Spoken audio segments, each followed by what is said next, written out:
નમસ્કાર વિદ્યાર્થી મિત્રો, લાસ્ટ લેક્ચરની આપણે વાત કરીએ વિષય ગુજરાતીની અંદર આપણે અલંકાર પરિચય નામનો ટોપિક જોતા હતા. એની અંદર વિદ્યાર્થી મિત્રો અલંકારના જે બે પ્રકાર છે, શબ્દાલંકાર અને અર્થાલંકાર, આ બંને વિશે આપણે માહિતી મેળવી હતી. અલંકાર એટલે શું એમના વિશે આપણે માહિતી મેળવી હતી. શબ્દાલંકાર કોને કહેવાય અને અર્થાલંકાર કોને કહેવાય એમના વિશે પણ આપણે ચર્ચા વિચારણા કરી હતી વિદ્યાર્થી મિત્રો, કે ભાઈ શબ્દાલંકાર કોને કહી શકાય, અર્થાલંકાર કોને કહી શકાય. અને શબ્દાલંકારની અંદર વિદ્યાર્થી મિત્રો આપણે 4 શબ્દાલંકાર છે એ આપણે જોયા હતા. વર્ણાનુપ્રાસ કે વર્ણસગાઈ, યમક અથવા તો શબ્દાનુપ્રાસ, પ્રાસ સાંકળી અથવા તો આંતરપ્રાસ અને પ્રાસાનુપ્રાસ અથવા તો અંત્યાનુપ્રાસ. આવી રીતના આપણે 4 અલંકાર છે એમનો પરિચય આપણે મેળવ્યો હતો. હા, સાથે સાથે આપણે વિદ્યાર્થી મિત્રો આપણે અર્થાલંકારની વાત કરી હતી. અર્થાલંકારની અંદર 3 કે 4 પોઈન્ટ જે ધ્યાન રાખવા જેવી બાબત છે એમના વિશે આપણે ચર્ચા કરી હતી.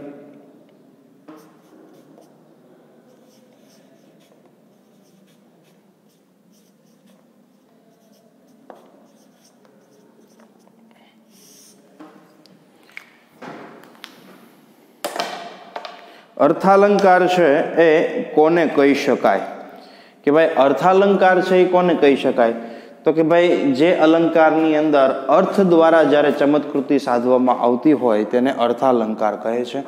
બરોબર છે, લખી શકાય એમના વિશે.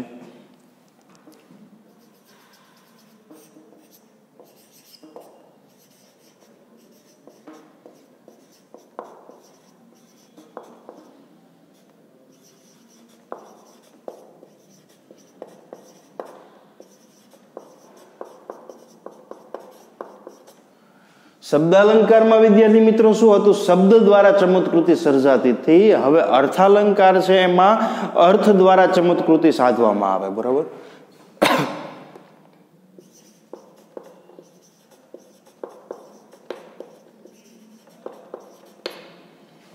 અર્થ દ્વારા જ્યારે ચમત્કૃતિ સાધવામાં આવે ત્યારે અર્થાલંકાર એને કહે છે.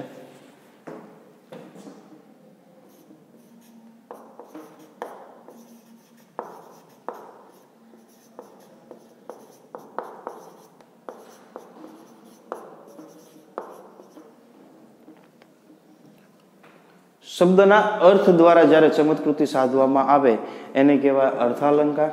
હવે વિદ્યાર્થી મિત્રો 2-3 શબ્દો મેં આપને જણાવેલા લાસ્ટ લેક્ચરની અંદર. ઉપમેય, ઉપમાન, સાધારણ ધર્મ અને ઉપમાનવાચક શબ્દ, ઉપમાવાચક શબ્દ કહી શકાય. બરોબર, તો ઉપમેય કોને કહેવાય, તો કે જેની સરખામણી કરવાની છે. એ આપણે સચિનનું ઉદાહરણ આપ્યું હતું યાદ હોય તો, કે ભાઈ ઉપમેય કોને કહેવાય, તો કે ભાઈ જેની સરખામણી કરવાની છે એને કહેવાય ઉપમેય. ઉપમાન કોને કહેવાય, તો કે જેની સાથે સરખામણી કરવાની છે એને કહેવાય ઉપમાન. સાધારણ ધર્મ કોને કહેવાય, તો કે ભાઈ ઉપમેય અને ઉપમાન બંને વચ્ચે સામાન્ય બાબતો શું છે એને કહેવાય સાધારણ ધર્મ. અને ઉપમાવાચક શબ્દ કોને કહેવાય, તો કે ભાઈ જેવું, જેવી, જેવું, સમૂહ, સમૂહ વળી આ બધા જે શબ્દોનો ઉપયોગ કરવામાં આવે બંનેની સરખામણી માટે, એવા જે શબ્દો હોય એને કહેવાય ઉપમાવાચક શબ્દ. ઉપમાવાચક શબ્દ.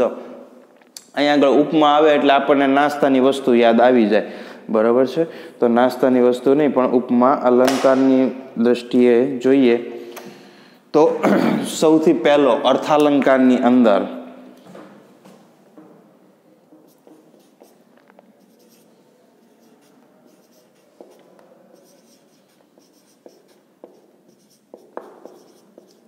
અર્થાલંકારમાં સૌથી પહેલો આપણે ઉપમા અલંકાર જોવાનો છે. ઉપમા એટલે ખાવાનો ઉપમા નહીં.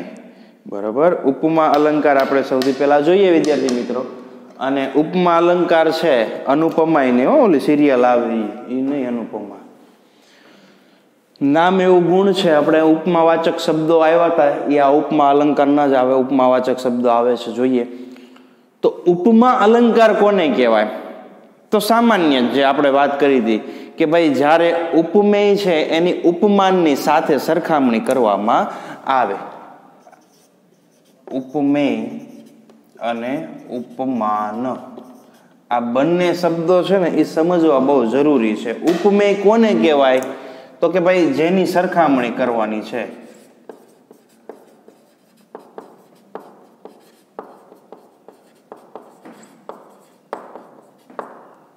ઉપમાન કોને કહેવાય? જેની સાથે કરવાની છે સરખામણી.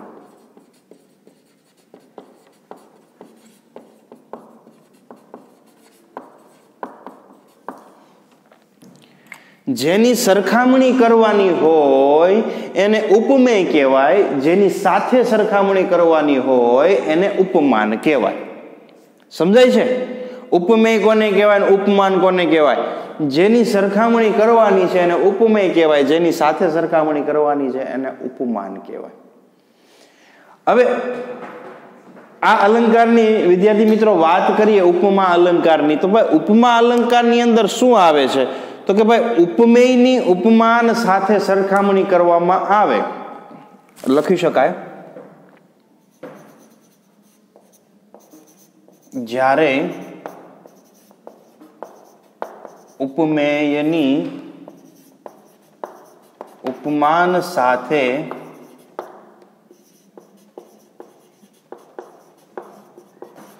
સરખામણી, ઉપમેયની ઉપમાન સાથે સરખામણી કરવામાં આવે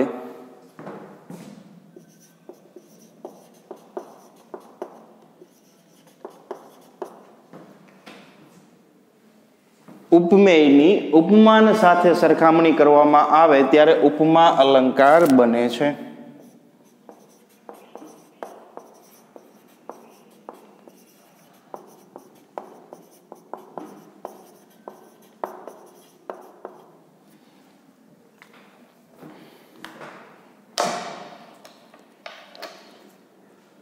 હવે આ ઉપમેયની ઉપમાનની આરે સરખામણી કરી એટલે તો કે ભાઈ બે જુદી જુદી વસ્તુ, પદાર્થ, વ્યક્તિ, એની કોઈ એક સમાન ગુણની બાબતે આપણે એની સાથે ચર્ચા વિચારણા કરવાની હોય છે. સમાન ગુણ અંગે સરખામણી કરવાની હોય છે. બરોબર છે? એટલે કે ઉપમેયની સાથે ઉપમાનને સરખાવવાનો આવે એને કહેવાય ઉપમા અલંકાર. હવે બે કોઈ વસ્તુ છે એ જુદી જુદી હોય પણ એક સમાન ગુણને લીધે એની સરખામણી કરવામાં આવે. દાખલા તરીકે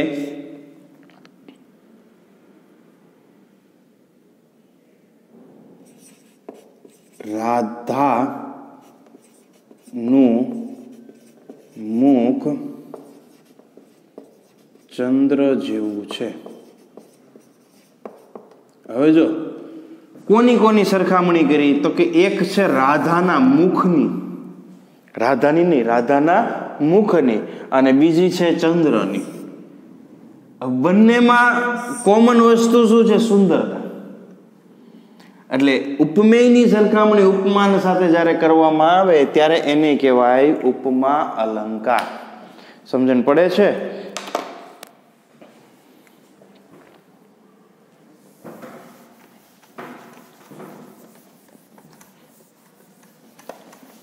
થોડા ઘણા ઉદાહરણો આપણે જોશું એટલે વધારે પાકો ખ્યાલ આવશે. માત્ર સરખામણી જ્યારે કરવામાં આવે છે, બરોબર છે, એની વાત છે. હવે કદાચ આપણને એમ કે ભાઈ ઉપમા વાચક શબ્દો કેવા કેવા આવી શકે, તો એ આપણે જોઈ શકીએ કે ભાઈ ઉપમા વાચક શબ્દો છે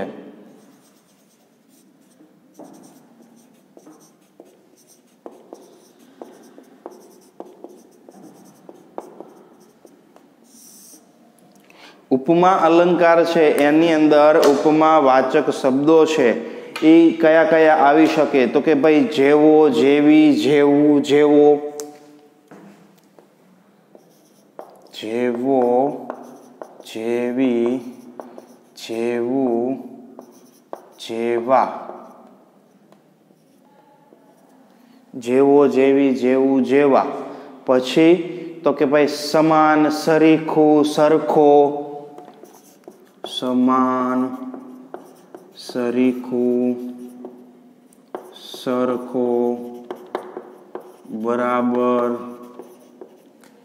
સમાન, સરીખું, સરખો, બરાબર, કેરો, કેરી, કેરો, केरी, केरो केरी, पछी केरू तणु, केरू तणु तणी, तणो तणु तणी, तणो,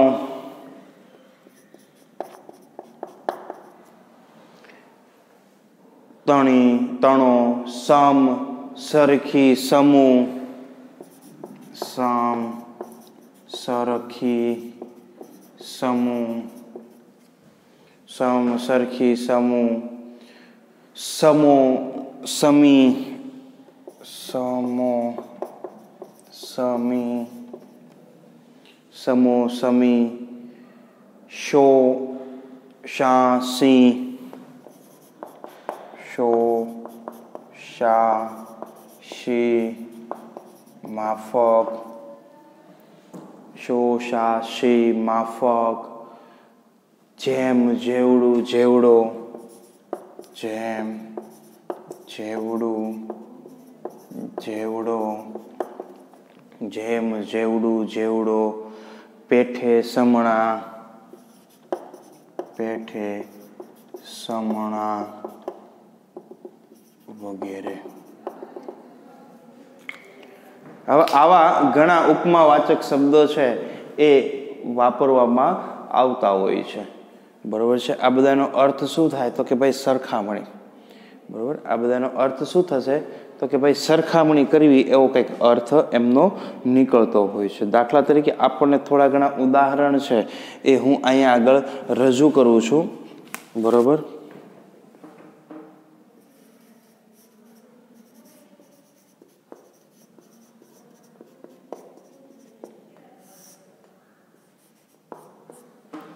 उदाहरण છે જોઈએ, शिशु समान गणी सहदेवने,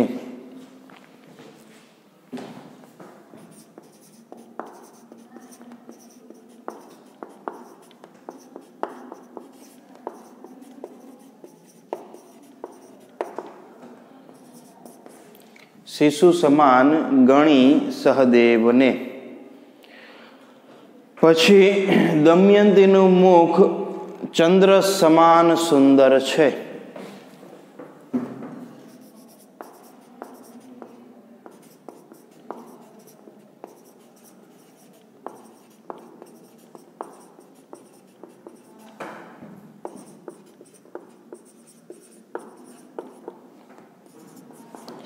दमयंतीનું मुख चंद्र समान सुंदर छे।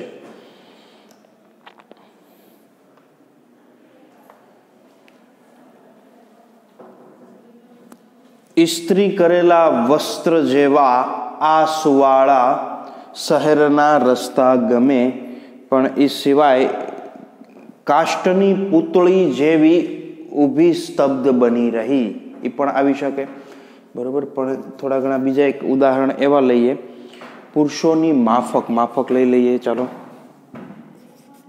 पुरुषोनी माफक स्त्रीओ केळवणी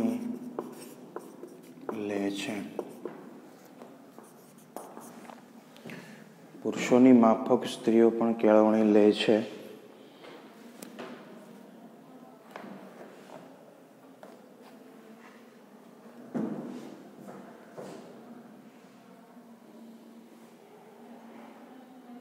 एक आ लई लईए,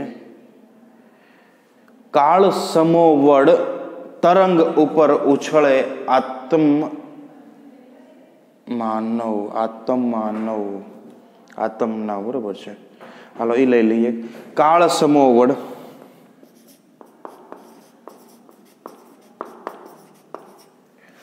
समो वड सरखू एम, आ बधो अर्थ कालनी समान एम, तरंग उछे, तरंग શું થાય છે ઉપર ઉછળે,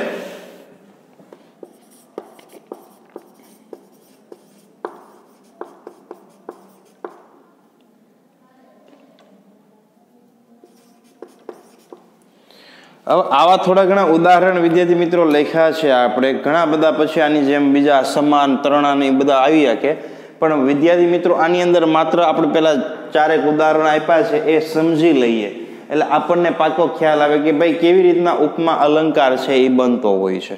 ઉપમા અલંકાર બનવા માટે વિદ્યાર્થી મિત્રો આપણે શેની જરૂર પડે છે તો કે ભાઈ ઉપમા અલંકાર બનવા માટે થઈ અને વિદ્યાર્થી મિત્રો આપણે ઉપમેય અને ઉપમાનની સરખામણી કરવાની છે. ઉપમેયની સરખામણી કોની સાથે કરવાની છે? ઉપમાનની સાથે કરવાની છે.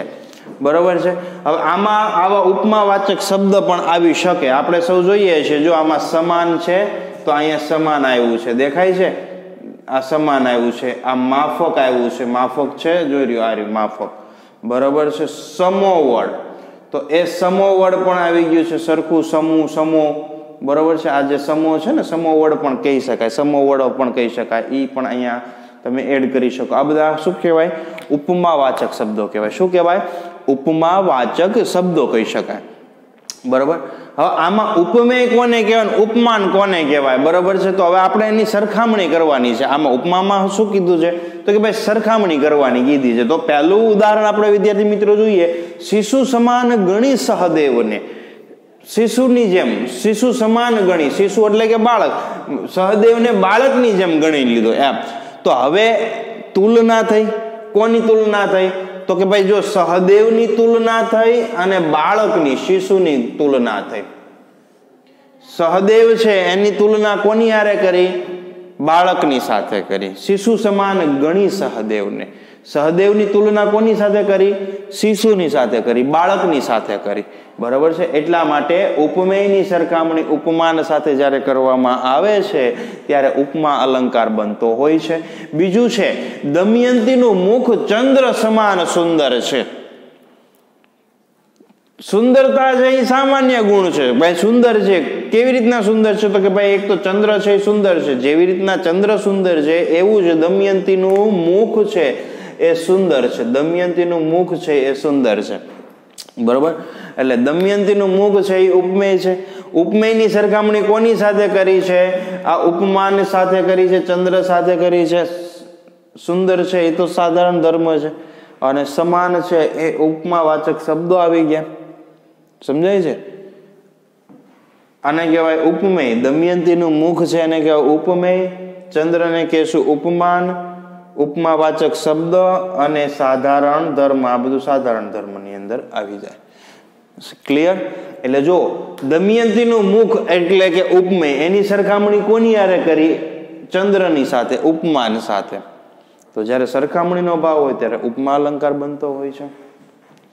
પુરુષોની માફક સ્ત્રીઓ પણ કેળવણી લઈ શકે છે. કોની સરખામણી કરી તો કે ભાઈ સ્ત્રીઓ અને પુરુષોની. જ્યારે સરખામણીનો ભાવ થાય ત્યારે હંમેશા ઉપમા અલંકાર બનતો હોય છે. કાળ સમોવડ તરંગ ઉપર ઉછળ આત્મનાવ સોરી. કાળ સમોવડ, કાળની જેમ, તો કાળની સાથે સરખામણી કરી. સમજાય છે? કાળની સાથે તરંગ ઉપર ઉછળ આત્મનાવ. આત્મનાવ છે તરંગ ઉપર ઉછળતી હોય, જાણે કાળની જેમ આત્મનાવ છે ઉછળતી હોય, એ કાળની સાથે સરખામણી કરી. સમોવડ. વિદ્યાર્થી મિત્રો ઘણી વખત આપણને પરીક્ષાની અંદર આ અલંકાર કેવી રીતે પૂછાઈ શકે તો કે ભાઈ અલંકારનું ઉદાહરણ આપણને આપ્યું, આવી રીતના ઉદાહરણ આપે અને એ ઉદાહરણ ઉપરથી આપણને અલંકાર ઓળખવાનું કે ભાઈ કયા અલંકાર છે, શબ્દ અલંકાર છે કે અર્થ અલંકાર છે. એમાં શબ્દ અલંકાર હોય તો એમાં કયો શબ્દ અલંકાર હોય, અથવા તો અર્થ અલંકાર હોય તો કયો અર્થ અલંકાર.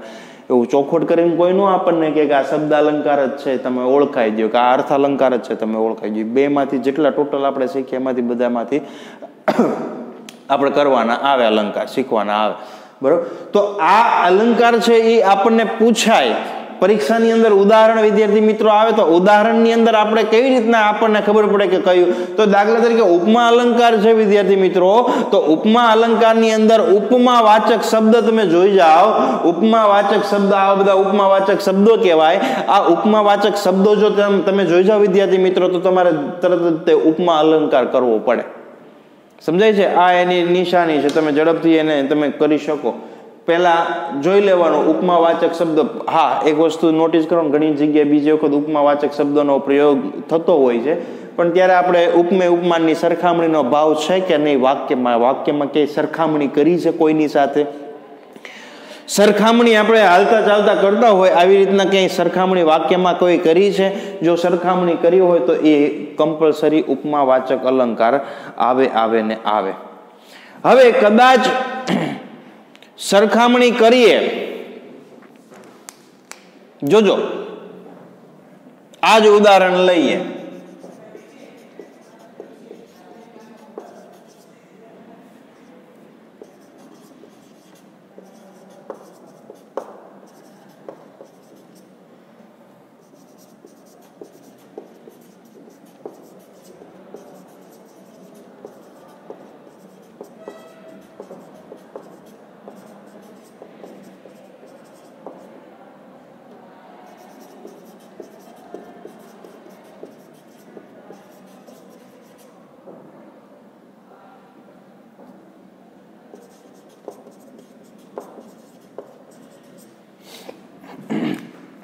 બે ત્રણ ઉદાહરણ છે એ મેં લખ્યા છે. હવે આની અંદરથી આપણે અલંકાર શીખવાનો છે. જો આમાં સૌથી પહેલા તો સમાન આવી ગયું એટલે આપણને ખબર પડી ગઈ કે ઉપમા અલંકાર કહેવાય. સમાન આવ્યું એટલે આપણને ખબર પડી ગઈ કે ઉપમા અલંકાર કહેવાય. પણ બીજું ઉદાહરણ તમે જુઓ ને તો એમાં સંભાવના વ્યક્ત થાય છે. દમયંતીનું મુખ જાણે ચંદ્ર, શક્યતા કે જાણે ચંદ્ર છે, જાણે રખે શકે. આ ત્રણ પ્રકારના શબ્દો જ્યારે પ્રયોજવામાં આવે, જાણે, રખે અને શકે, આ ત્રણ પ્રકારના શબ્દો જ્યારે પણ ઉદાહરણમાં તમે જોઈ જાઓ, સમજો ખાસ. જાણે, રખે અને શકે આ તમે જો ઉદાહરણમાં જોઈ ગયા એટલે તમારે આખું બંધ કરીને ઉત્પ્રેક્ષા લખી નાખવાનું. હા કે સાહેબ આખું બંધ કરીને લખ્યું ને તો ઉત્પ્રેક્ષા કે પેપરની બહાર લખાઈ ગયું એટલે ઈઝી પડે તમને. આમાં સંભાવના વ્યક્ત કરી છે. હવે અહીંયા જો ઉપમેય અને ઉપમાનને શું કીધું છે? બે એક કહી દીધા છે. દમયંતીનું મુખ એટલે ચંદ્ર, બસ ચંદ્રને જોઈને દમયંતી એમાં કાંઈ બે એક જ છે ટૂંકમાં એમ. તો જ્યારે ઉપમેય અને ઉપમાનને એક ગણી લેવામાં આવે છે, એકરૂપ ગણી લેવામાં આવે છે તો એને કહેવાય રૂપક અલંકાર. આના ઉપરથી આપણે બીજા બે અલંકાર છે એ વિદ્યાર્થી મિત્રો શીખવાના છે. ખ્યાલ આવ્યો? તો બીજું આપણે ઉત્પ્રેક્ષા અલંકાર પહેલા જોઈ લઈએ, પછી રૂપક અલંકાર જોઈશું.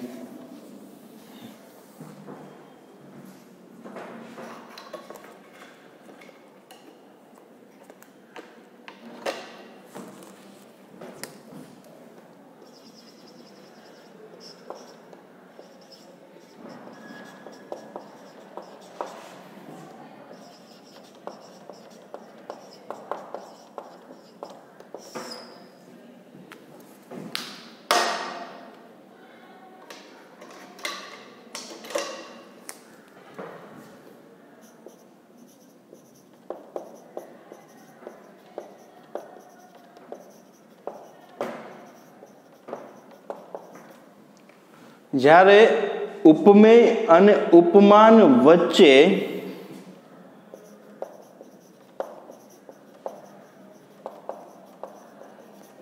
ઉપમેય અને ઉપમાનની વચ્ચે જ્યારે સરખામણી આપણે કરીએ તો સરખામણી માટે સંભાવના વ્યક્ત કરતા હોય.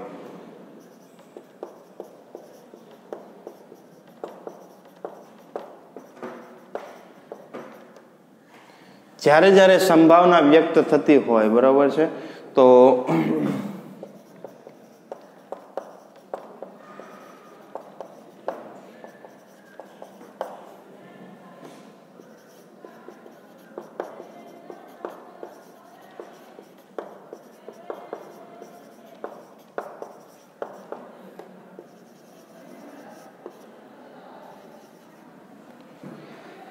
હવે ઉત્પ્રેક્ષા અલંકારની અંદર વાત કરીએ કે ભાઈ આ અલંકાર છે સંભાવના માટે થઈ, અથવા તો સંશય, કંઈક મનમાં સંશય હોય, સંભાવના હોય, આવું કંઈક હોય ત્યારે થતો હોય. તો આમાં કંઈક શબ્દો તો આવે ને? તો કે હા, આની અંદર લખું છું, બરોબર છે, જાણે, રખે અને શકે. જાણે, રખે અને શકે.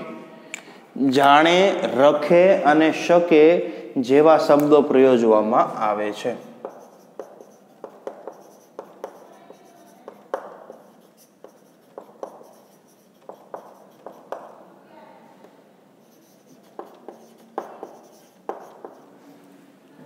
આવા શબ્દ છે, જો ખાસ 3 શબ્દ છે, જાણે, રખે અને શકે.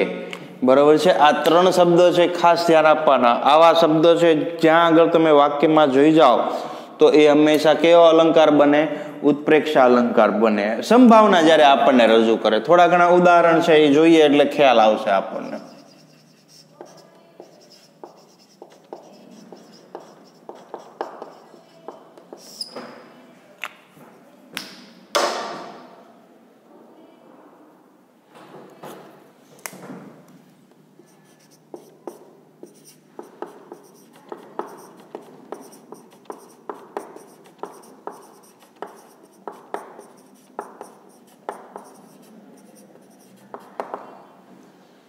કાયાના સરોવર જાણે હેલે ચડિયા. બરોબર. પછી હા, એ પણ લઈ લઈએ. હલકું તો પારેવાની પાખથી, હૈયું તો હિમાલય.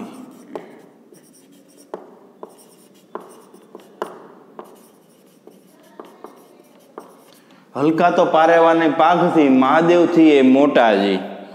બરોબર છે. એની અંદર એવું કંઈક સેન્ટેન્સ છે ને, એની અંદર આવે બરોબર કે ભાઈ દેવોના ધામ જેવું હૈયું તો જાણે હિમાલય એમ કરીને આવે, પણ ખાલી એટલું સેન્ટેન્સ પણ વપરાય છે, હૈયું જાણે હિમાલય. બરોબર છે.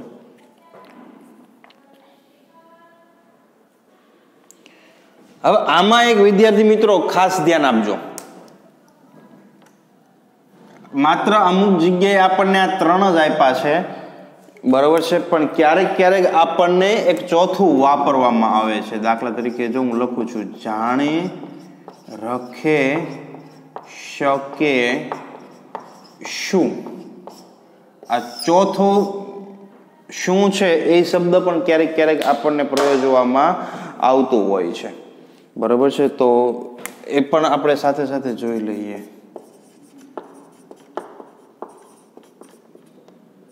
ઉદ્ગારના અર્થની અંદર, આશ્ચર્યના અર્થની અંદર આવે કે અહો શું ઉડે આ મુખથી. અહો શું ઉડે આ મુખથી. અહો શું ઉડે આ મુખથી, ખરિયું હાસ્ય પ્રભુનું. ખરિયું હાસ્ય પ્રભુનું. બરોબર.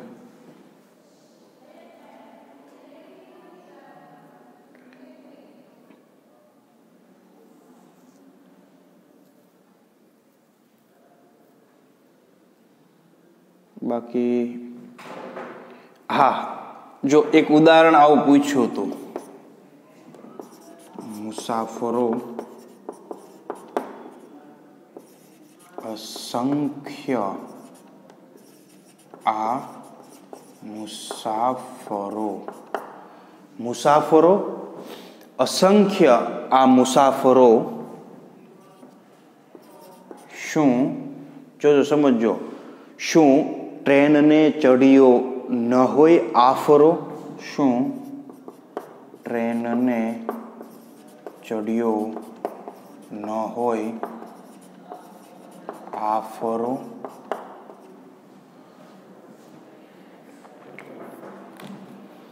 હવે વિદ્યાર્થી મિત્રો, અહીંયા ઉદાહરણ તમારી નજર સમક્ષ મેં લખેલા છે. હવે એ ઉદાહરણ જોઈએ કે કાયાના સરોવર જાણે હેલે ચડ્યા. જો અહીંયા જાણે શબ્દ આવ્યો, હૈયું જાણે હિમાલય, જાણે શું, અને અહીંયા પણ શું. હવે જો આની અંદર વિદ્યાર્થી મિત્રો આપણે ઉદાહરણ જોઈએ કે ભાઈ કાયાના સરોવર જાણે હેલે ચડ્યા.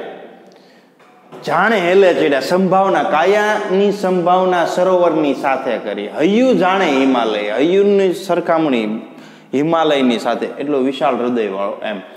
ઓહો શું ઉડે આ મુખથી, હાસ્ય ખર્યું હાસ્ય પ્રભુનું, પ્રભુનું હાસ્ય શું. બરોબર. મુસાફરો સંખ્યા, મુસાફરો શું ટ્રેનને નહીં ચડ્યો હોય. આફરો, આફરો એટલે પ્રાણીઓમાં ને એમાં આફરો ચડી જાય, ખબર ગાય ભેંસમાં ને એમાં બહુ વધારે ખવાઈ ગયો એવું કાંઈક કોઈ આફરો ચડી જાય. આ એની વાત કે એટલા બધા મુસાફરો બેસી ગયા તો ટ્રેનને આફરો નહીં ચડી ગયો હોય એમ. બરોબર છે. તો એ શું શબ્દ વાપર્યો છે એની માટે. બરોબર છે. ઘણી વખત આ ટ્રેનને આફરો ચડવો તો તો એ સજીવારોપણની અંદર પણ આવી શકે, પણ એક સાથે આવી રીતના બે અલંકાર આપણને ઓપ્શનમાં ન આપ્યા હોય, અથવા તો જો કદાચ આપણને લખવાનું કીધું હોય તો આપણને કોર્સમાં સજીવારોપણ પૂછાતું નથી એટલા માટે, બરાબર છે. કારણ કે નિર્જીવ વસ્તુને જ્યારે સજીવ બતાવવામાં આવે, દર્શાવવામાં આવે, ત્યારે પણ આવી રીતના સજીવારોપણ અલંકાર બનતો હોય છે. ક્લિયર? લખી લેજો ઉદાહરણ નહીં. હવે વિદ્યાર્થી મિત્રો આપણે રૂપક અલંકાર છે એને જોવાનો પ્રયત્ન કરશું. બરાબર, ચાલો ત્રીજું જોઈએ. ઓકે વિદ્યાર્થી મિત્રો, હવે જોઈએ આપણે રૂપક અલંકાર.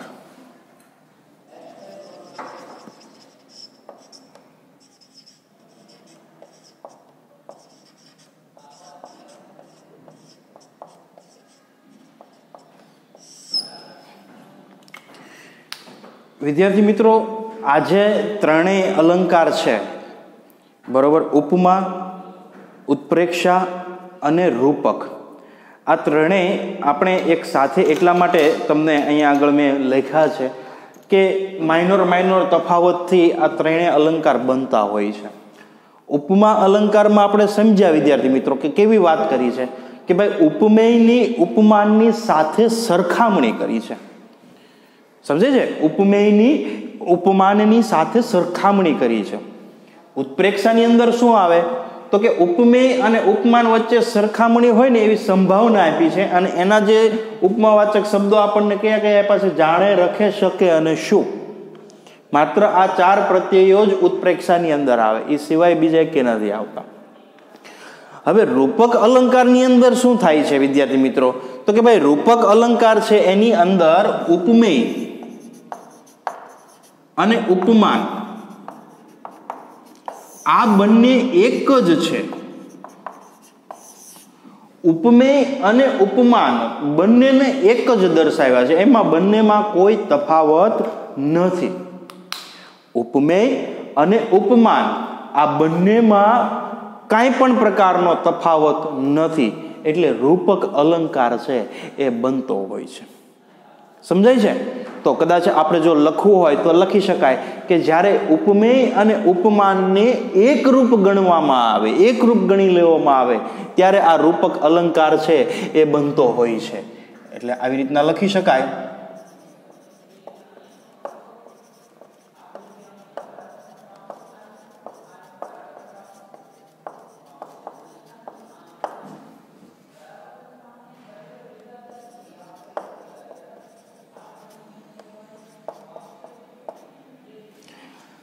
ઉપમેય અને ઉપમાન છે એને એકરૂપ ગણી લેવામાં આવે.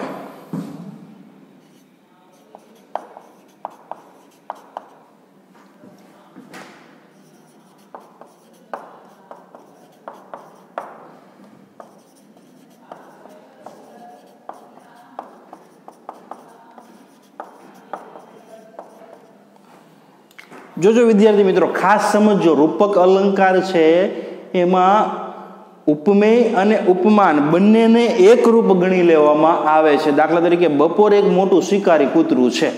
હવે આમ તો સજીવારોપણની અંદર પણ આવી શકે, પણ અહીંયા આગળ હું લખું છું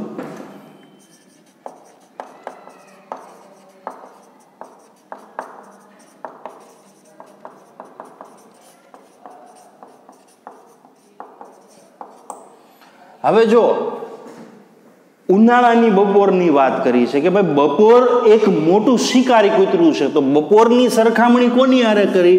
તો કે ભાઈ શિકારી કૂતરાની સાથે કરી. કોની સાથે કરી? શિકારી કૂતરાની સાથે. એટલે બપોર અને શિકારી કૂતરું એ બંનેને એકરૂપ ગણી લીધા છે, એટલે રૂપક અલંકાર છે એ પોતે બને છે. એટલે આનો મતલબ એવો થયો કે ઉપમેય અને ઉપમાન છે એને બંનેને એકરૂપતા આપી દીધી છે, એમાં કોઈ ઝાઝો તફાવત આપ્યો નથી. દાખલા તરીકે દમયંતીનું મુખ છે એ ચંદ્ર જેવું છે, બરોબર છે, ચંદ્ર સમાન છે, તો એ ઉપમા થઈ જાય. દમયંતીનું મુખ જાણે ચંદ્ર, તો ઉત્પ્રેક્ષા થઈ જાય. પણ એમ કે ભાઈ દમયંતીનું મુખ એટલે ચંદ્ર, ચંદ્રમા અને દમયંતીના મુખની અંદર કોઈ તફાવત નથી આપ્યો આપણને, બરોબર છે. તો એને કહેશું આપણે રૂપક અલંકાર. થોડા ઘણા એના ઉદાહરણો વિદ્યાર્થી મિત્રો આપણે નિહાળીએ.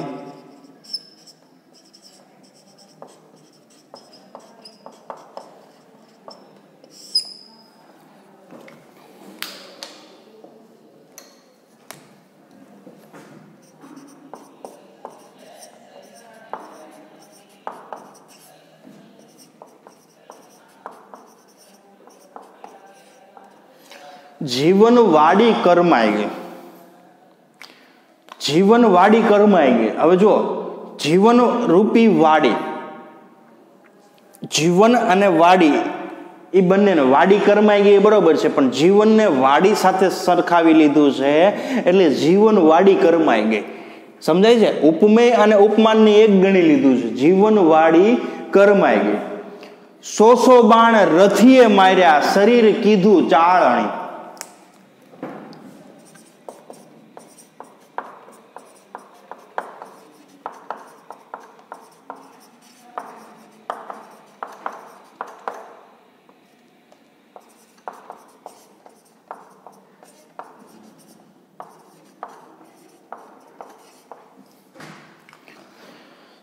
સો બાણ રથીએ માર્યા, શરીર કીધું ચાળણી. જોજો, સમજો, શરીરની સરખામણી કોની સાથે કરી છે? ચાળણી સાથે. ચાળણી એટલે શું? આપણને ખબર છે, અનાજ હોય કે લોટ હોય એ ચાળવા માટે જે ચાળણીનો ઉપયોગ આપણે કરીએ છીએ, રેતી ચાળવા માટે જે ચાળણીનો ઉપયોગ કરીએ છીએ, બરોબર છે. તો એ ચાળણી તમે કદાચ નિહાળી હોય, આંક કે ખબર છે ઘઉં સાફ કરવાનો આંક આવે આવી રીતના ગોળ હોય, બરોબર છે, અને એની અંદર નાની નાની ઝીણી ઝીણી જાળીઓ આપેલી હોય આપણને, બરોબર છે. ચાળણીનું કામ શું હોય? ગાળવાનું. તો આવી રીતના ઝીણી ઝીણી ચાળણી આપી દીધી.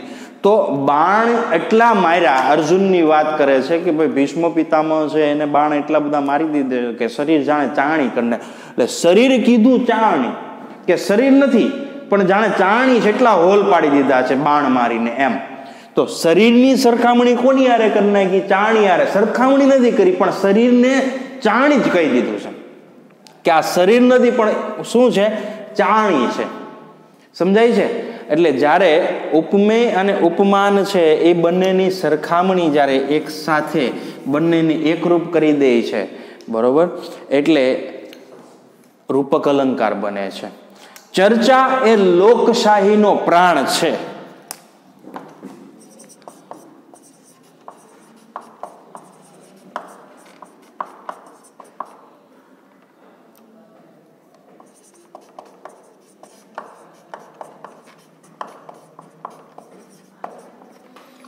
ચર્ચા એ લોકશાહીનો પ્રાણ છે. જો લોકશાહીનો પ્રાણ, ચર્ચાની સરખામણી કોની હારે કરી? લોકશાહીની સાથે કરી નાખી, એના પ્રાણની સાથે કરી નાખી.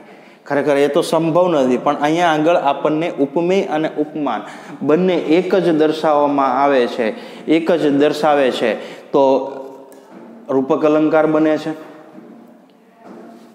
મકરંદ દવેની એક પંક્તિ છે, અમેરે સૂકું રૂનું પૂંબડું અને તમે અત્તર રંગીલા રસદાર. તો પોતાની સરખામણી કોની હારે કરી? સૂકા રૂના પૂમડાની સાથે કરી નાખી. અને બીજો જે સામેવાળો વ્યક્તિ છે એની સરખામણી કોની હારે?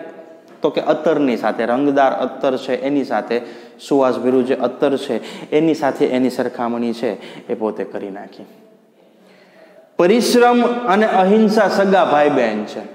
તો પરિશ્રમ અને અહિંસાની સરખામણી કોની હારે કરી નાખી? ભાઈ બહેન સાથે. પરિશ્રમ અને અહિંસા એ સગા ભાઈ બહેન છે. જો એમ કે પરિશ્રમ અને અહિંસા ભાઈ બહેન જેવા છે તો પાછું ઉપમા થઈ જાય.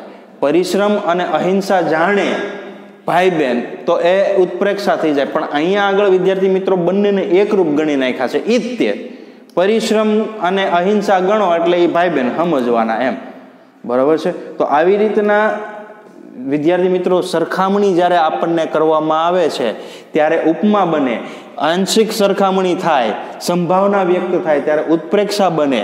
અને ઉપમેય અને ઉપમાન બંને એક જ જ્યારે તમે દર્શાવી દો, બરોબર છે, ત્યારે રૂપક અલંકાર બને. દાખલા તરીકે મનરૂપી ઘોડો જેનો વેગ નથી થોડો.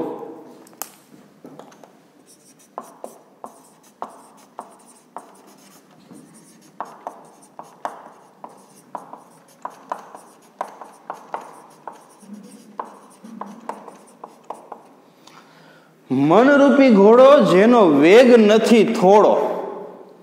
હવે અહીંયા આગળ મનની સરખામણી, મનરૂપી ઘોડો, જો આ રૂપી આ બધા શબ્દો રૂપકની અંદર આવી જાય, ઉપમા જે ઉપમાવાચક શબ્દો છે ને, તો ઘોડાની સાથે સરખામણી કરી મનની, કે જેમ ઘોડો ફાસ્ટ ચાલતો હોય એવી રીતે આપણું મન પણ તીવ્ર ગતિએ છે એ નીકળી જાય. એટલે મનરૂપી ઘોડો જેનો વેગ નથી થોડો. જેમ ઘોડાનો વેગ ઓછો ન હોય એવી જ રીતે આપણા મનનો વેગ પણ ઓછો નથી, એટલે મનની સરખામણી ઘોડાની સાથે કરી દીધી.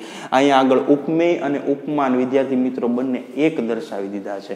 તો જ્યારે ઉપમેય અને ઉપમાન વિદ્યાર્થી મિત્રો એક દર્શાવવામાં આવે ત્યારે રૂપક અલંકાર બનતો હોય છે. હવે ઘણી વખત શું થાય ખબર છે કે આપણે આમાં કીધું ને કે ભાઈ પેલા સરખામણી કરી બંને, પછી સંભાવના કરી સરખામણીની, અને અહીંયા આગળ શું કહી દીધું, બંને એક જ છે, ઉપમેય અને ઉપમાન. પણ ઘણી વખત આપણે અતિશયોક્તિ કરી નાખતા હોઈએ છીએ, વ્યતિરેક કરી નાખતા હોઈએ છીએ. તો એની અંદર શું થાય કે ભાઈ ઉપમેય છે એટલે કે જેની સરખામણી કરવાની છે. જોજો સમજો, હું એક ઉદાહરણ અહીંયા આગળ લખું છું.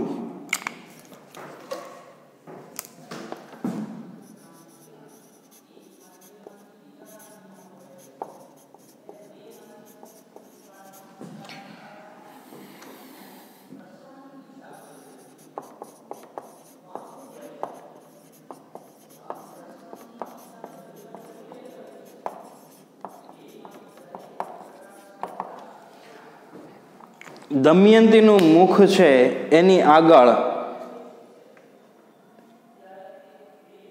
ચંદ્ર છે એ પણ નિસ્તેજ લાગે છે.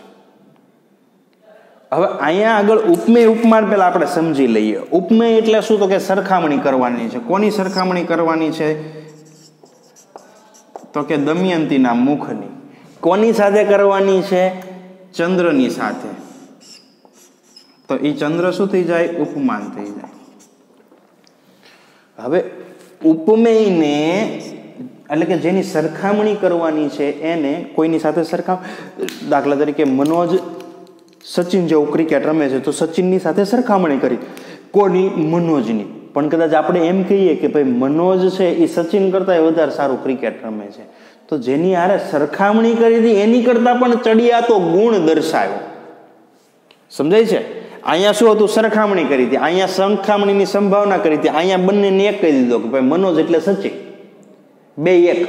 પણ અહીંયા આગળ તમે જુઓ આ વાક્ય કે ભાઈ દમયંતીના મુખ આગળ ચંદ્ર પણ નિસ્તેજ લાગે. એનો મતલબ શું થયો, તો કે ભાઈ ઉપમેય છે ને એને ઉપમાન કરતા ચડિયાતું, કે એનું મુખ એટલું સુંદર છે કે ચંદ્ર છે ને એ તેજ વગર નો લાગે એની પાસે. સમજાય છે? એટલે ઉપમેયને ઉપમાન કરતા ચડિયાતો દર્શાવવામાં આવ્યો છે. ગુણની, ક્રિયાની, ભાવની આ બધી બાબતમાં જ્યારે ઉપમેયને ઉપમાન કરતા ચડિયાતો દર્શાવવામાં આવે ત્યારે વિદ્યાર્થી મિત્રો વ્યતિરેક અલંકાર બનતો હોય છે. કયો અલંકાર બને? વ્યતિરેક અલંકાર.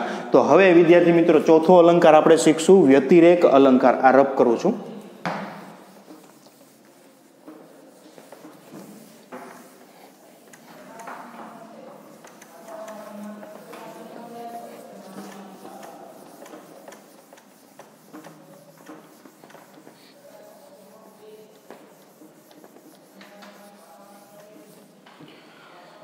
જોઈએ વ્યતિરેક અલંકાર આપણે સમજ્યા વિદ્યાર્થી મિત્રો કે ભાઈ ઉપમેય છે એની કરતા ઉપમાન છે એને ચડિયાતું જ્યારે દર્શાવવામાં આવે ત્યારે વ્યતિરેક અલંકાર છે એ બનતો હોય છે. તો સૌથી પહેલા આપણે સમજૂતીમાં જો કદાચ લખવું હોય તો આપણે લખી શકીએ, નામ એવો જ ગુણ છે, જોજો સમજો.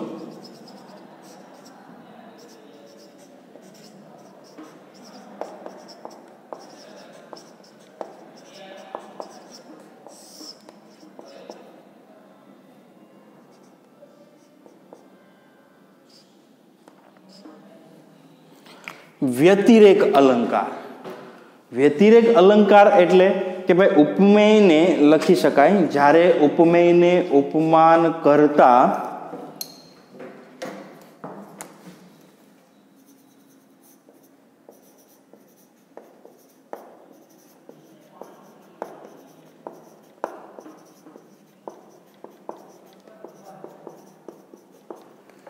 જ્યારે ઉપમેયને ઉપમાન કરતા ચડિયાતું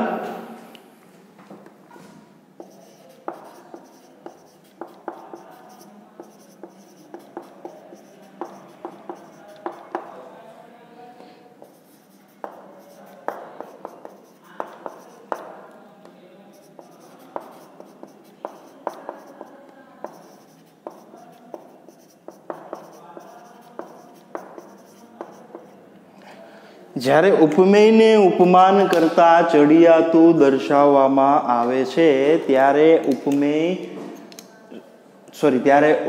વ્યતિરેક અલંકાર છે એ બનતો હોય છે. આનો મતલબ શું થયો તો કે ભાઈ ઉપમેયને ઉપમાન કરતા ગુણ હોય, ક્રિયા હોય કે ભાવની બાબતમાં અધિક દર્શાવવાનો પ્રયત્ન કર્યો છે, વધારે ચડિયાતું દર્શાવવાનો પ્રયત્ન કર્યો છે.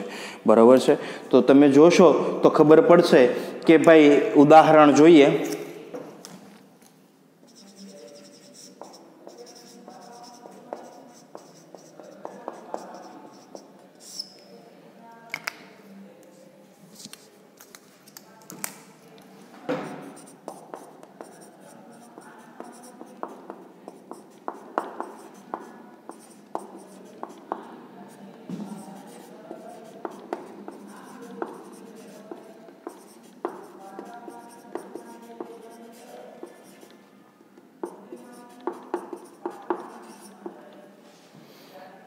હલકા તો પારેવાની પાંખથી મહાદેવથી એ મોટાજી. બરોબર છે. હલકા તો પારેવાની પાંખથી મહાદેવથી એ મોટાજી. હવે અહીંયા આગળ જુઓ ને તમે તો આનો મતલબ શું થાય? જો પારેવાની પાંખથી હલકું, પારેવું એટલે કે કબૂતર, કબૂતરની પાંખ એટલે કોઈ પક્ષી આપણે ગણી લ્યો કદાચ, હાલો એની પાંખ છે એ કેટલી હળવી હોય એના પીછા, એનાથી હલકું તો બીજું તો શું હોઈ શકે? સમજાય છે? એવી જ રીતે મહાદેવથી મોટા, તો દેવતાઓના દેવતા, દેવ કે દેવ મહાદેવ. બરોબર છે. હવે એનાથી મોટું તો બીજું કોણ હોઈ શકે? પણ આ એની માટે વ્યતિરેક વાપરવામાં આવ્યો છે કે ભાઈ હલકા તો પારેવાની પાંખથી પણ મહાદેવથી નહીં મોટા. બરોબર છે. એમની વાણી અમૃતથી એ મીઠી છે. જોજો સમજો, એમની વાણી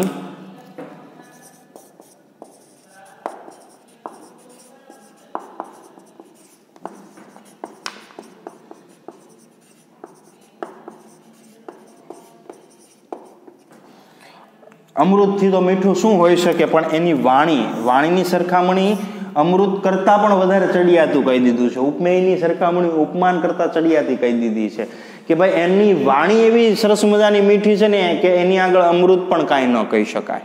બરોબર છે. તો દાખલા તરીકે આગળ હજી વધીએ. સુદામાના વૈભવ આગળ કુબેરથી માત્ર કોણ? બરોબર, લખું છું.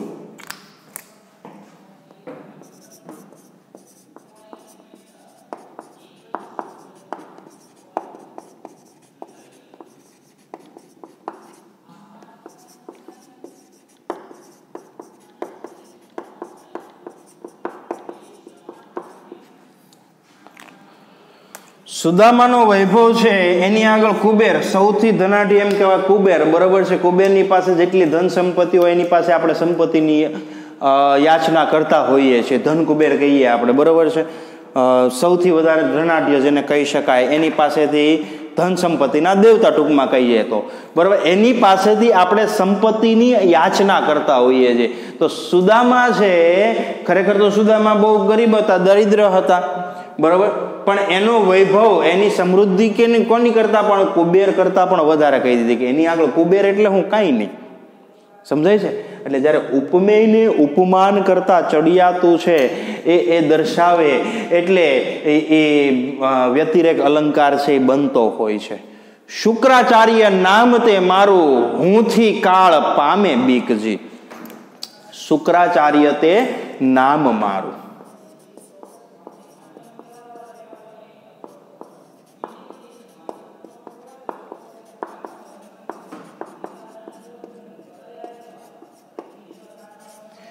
શુક્રાચાર્ય તે નામ મારું, હુંથી કાળ પામે બીકજી.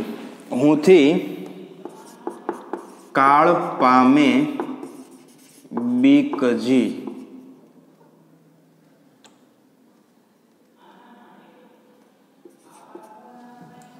હવે જો આની અંદર શુક્રાચાર્યની સરખામણી કાળ કરતા પણ ચડિયાતી કહી દીધી છે. કાળ એટલે કે મૃત્યુ, કે ભાઈ મૃત્યુ છે એ પણ જાણે શુક્રાચાર્યથી ડરે.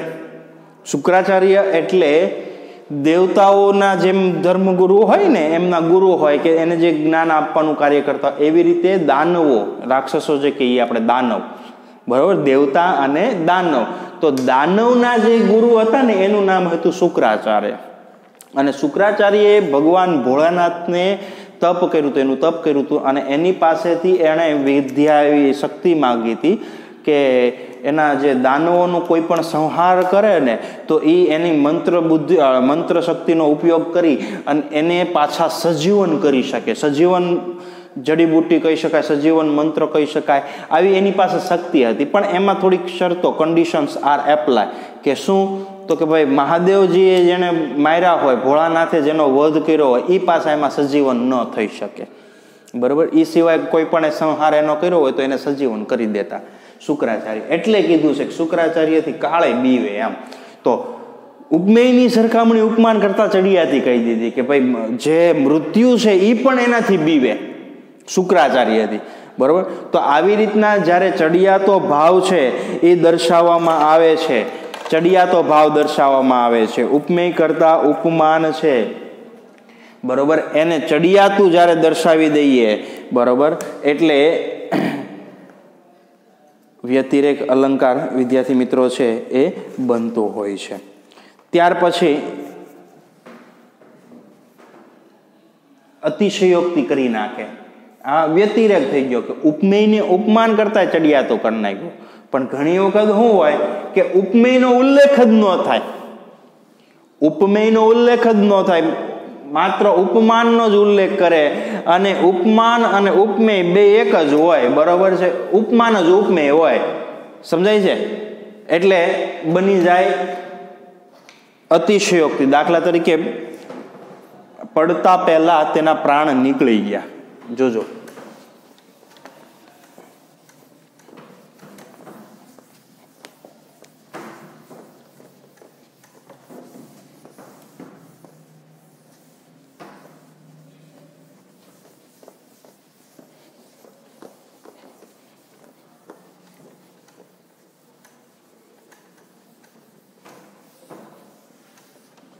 ઉદાહરણ લખું છું.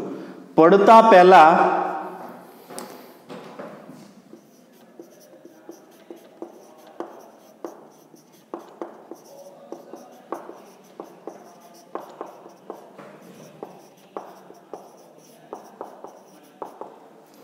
આમાં અતિશયોક્તિ વાપરી નાખી છે. અતિશયોક્તિ એટલે શું કે જ્યારે કોઈ હકીકત હોય ને એને આપણે વધારીને રજૂ કરવામાં આવે.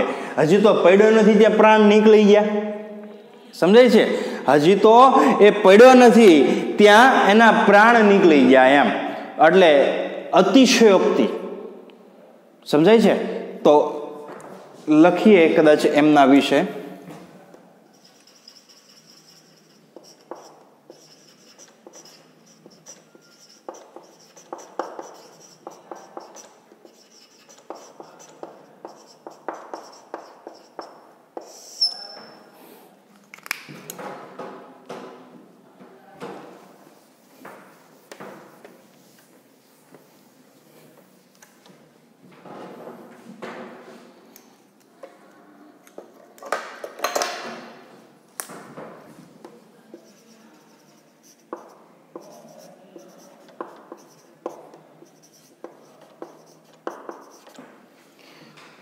જ્યારે ઉપમેયનો ઉલ્લેખ જ કરવામાં ન આવે,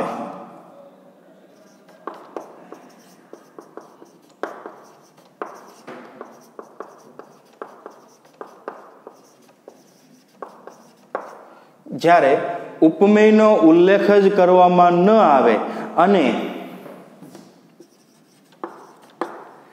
ઉપમાન એ જ ઉપમેય હોય, બરોબર.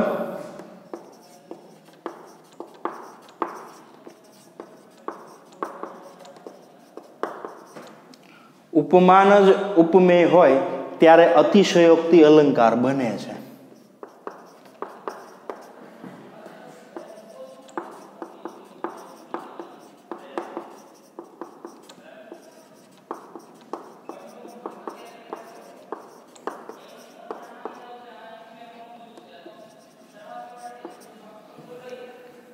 હવે આની અંદર શું હોય કે કોઈ હકીકતો હોય ને એને જરીક વધારીને કહેવામાં આવે તો લખી શકાય કે જ્યારે કોઈ હકીકતને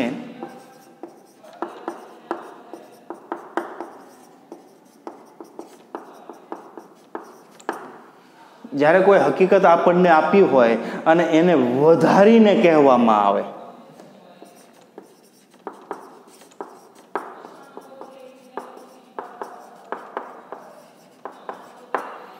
હકીકતને વધારીને કહેવામાં આવે ત્યારે પણ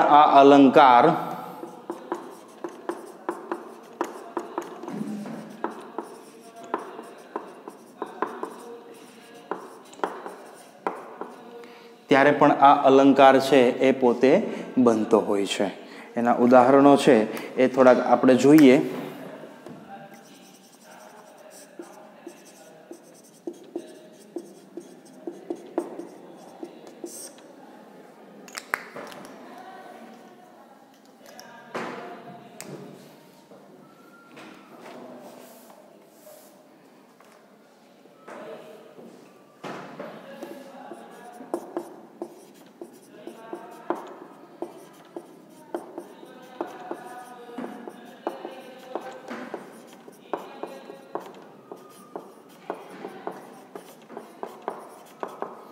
પડતા પહેલા જ એના પ્રાણ છે એ નીકળી ગયા, બરોબર.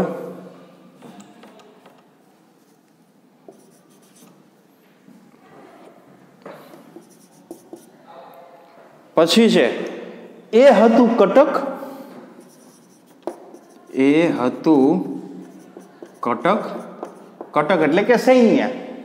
એ કટક હતું, સૈન્ય હતું તો કે નાના નાના તે તો તલવારોનું અરણ્ય. હો ભાઈ, નાના તે તો તલવારોનું અરણ્ય. અરણ્ય એટલે કે જંગલ. એ શું સૈન્ય હતું તો કે ના, એ સૈન્ય નહોતું, પણ એ તો જાણે તલવારનું જંગલ હતું. હવે વિચાર કરો, એટલી બધી તલવારો, એટલી બધી અતિશયોક્તિ કરી નાખી કે એ જાણે સૈન્ય નહીં પણ તલવારોનું આખું જંગલ હોય એની સાથે આની સરખામણી છે એ કરી નાખવામાં આવી. શું આબ સૂરજ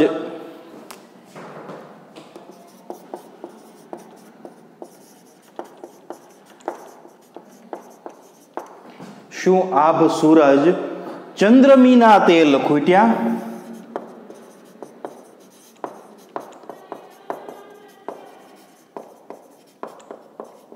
હવે સૂરજ એટલે કે સૂર્ય અને ચંદ્ર, એના તો કઈ તેલ ખૂટે નહીં, અજવાળું તો બંધ થાય નહીં, બરોબર છે.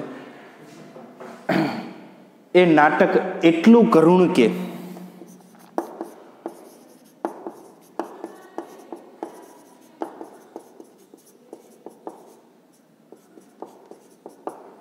એ નાટક છે એ એટલું બધું કરુણ હતું કે જાણે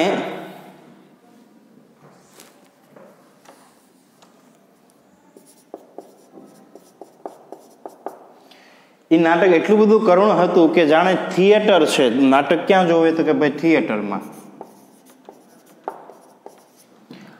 એ નાટક એટલું બધું કરુણ હતું કે જાણે આ થિયેટર છે એ પોતે અશ્રુસાગર બની ગયો. એ નાટક એટલું કરુણ કે થિયેટરે અશ્રુસાગર બની ગયો. થિયેટરે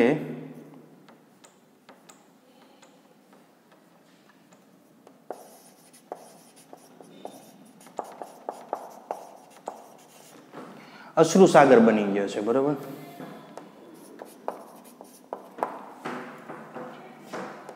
થિયેટરે અશ્રુસાગર બની ગયું. એ એટલું બધું કરુણ હતું નાટક કે જાણે થિયેટર છે એ આંસુનો સાગર થઈ ગયો, સમુદ્ર થઈ ગયો. વિચાર કરો, આ અતિશયોક્તિ થઈ ગઈ. ખરેખર તો એવું કઈ દરિયો થાય નહીં, કરવું હોય નાટક, વાત સાચી, પણ આંસુનો આખો જાણે સમુદ્ર કેમ ભરાઈ ગયો હોય એવી વાત કરી.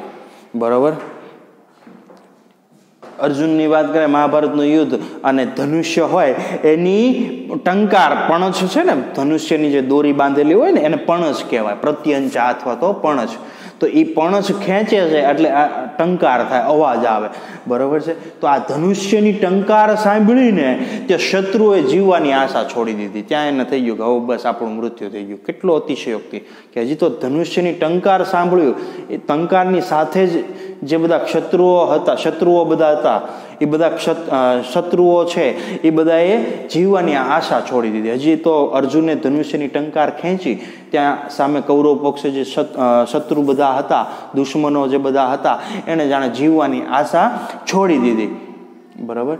તો આવી રીતના અતિશયોક્તિ એટલે જ્યારે પણ વધારે પડતી હકીકતને કહેવામાં આવે, રજૂ કરવામાં આવે, ત્યારે અતિશયોક્તિ અલંકાર છે એ વિદ્યાર્થી મિત્રો બનતો હોય છે.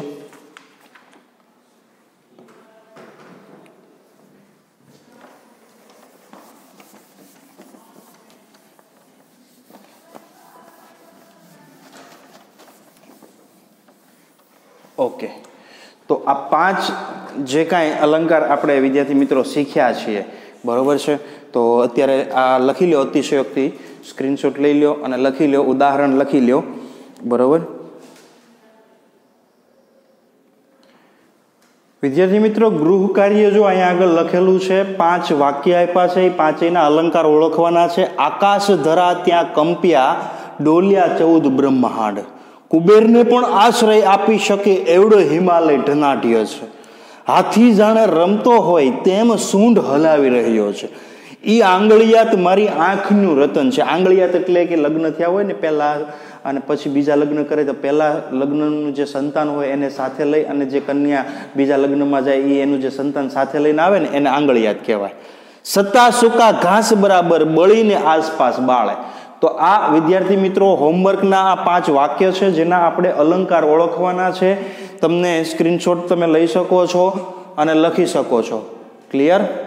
ઓકે.